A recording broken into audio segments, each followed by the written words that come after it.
ஆண்டவர் ஒரு குழந்தைய கொடுத்தாரு. அந்த குழந்தைக்கு ஏஞ்சல்னு பேரிட்டணும். என்னன்னு பேர் போட்டணும்? ஏஞ்சல். இப்போ அந்த ஊருக்குள்ள மறுபடியும் எதிர்ப்பு தான். எதிர்ப்புக்கு நடுவில் ஊழியம் செய்ய போகணும். ஒரு வெள்ளிக்கிழமை, அப்போ இந்த பிள்ளைக்கு 6 வயசு, இந்த ஏஞ்சலுங்கிற பிள்ளைக்கு 6 வயசு. ஒரு வெள்ளிக்கிழமை அன்னைக்கு அந்த ஹஸ்பண்ட் ஜபத்துக்கு போவல. இந்த மனைவி குழந்தையும் கொண்டு ஜபத்துக்கு போயிருக்கிறாங்க. வெள்ளிக்கிழமை ஜபத்துக்கு போயிட்டு திரும்ப நடந்து வரும்போதும் ஆட்கள் பரிகாசம் பண்றாங்களாம். ஒரு இடத்துல நின்று பயங்கரமா பரிகாசம் பண்றாங்களாம்.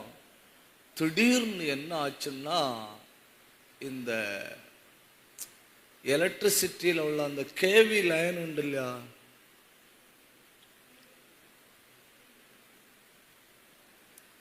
கேவி லைனுக்கு என்ன சொல்லணும்? கேவி லைன் தானே,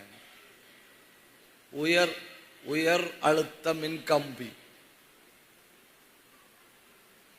உயர் அழுத்த மின்கம்பி அது என்ன ஆச்சுன்னா பொட்டி விழுந்து இந்த பிள்ளைக்கு மேல உரசி இருக்கு.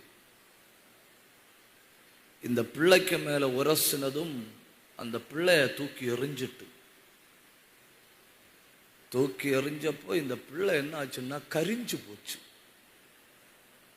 இந்த பிள்ளை கரிஞ்சு போச்சு. ஏற்கனவே பரிகாசத்தை கேட்டுட்டு இருக்கிறேன். பரிகாசத்தை மாற்றும்படியாக்கும் கர்த்தர் இந்த பிள்ளைய கொடுத்தது. இப்பவும் பரிகாசத்தை கேட்டுட்டு வரும்போவாக்கும் இந்த எலக்ட்ரிசிட்டி லைன் அற்று இந்த பிள்ளைக்கு மேல உரசிட்டு விழுந்தது.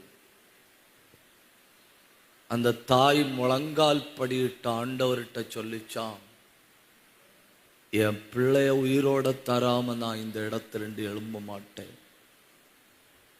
அந்த பெண்மணி மேடையில வந்து நின்று சொல்லுது, என் கண்ணில இருந்து கண்ணீர் வெளியே வந்த உடனே என் முகத்துல ஏதோ வந்து விழுற மாதிரி ஃபீல் ஆச்சு. பார்த்தா ஒரு மழை பெஞ்சு அந்த மழை துளிகள் என் பிள்ளைக்கு மேல விழுந்ததும் என் பிள்ளை எழும்பினது. ஹல்லேலூயா, ஹல்லேலூயா. எந்த இடத்துல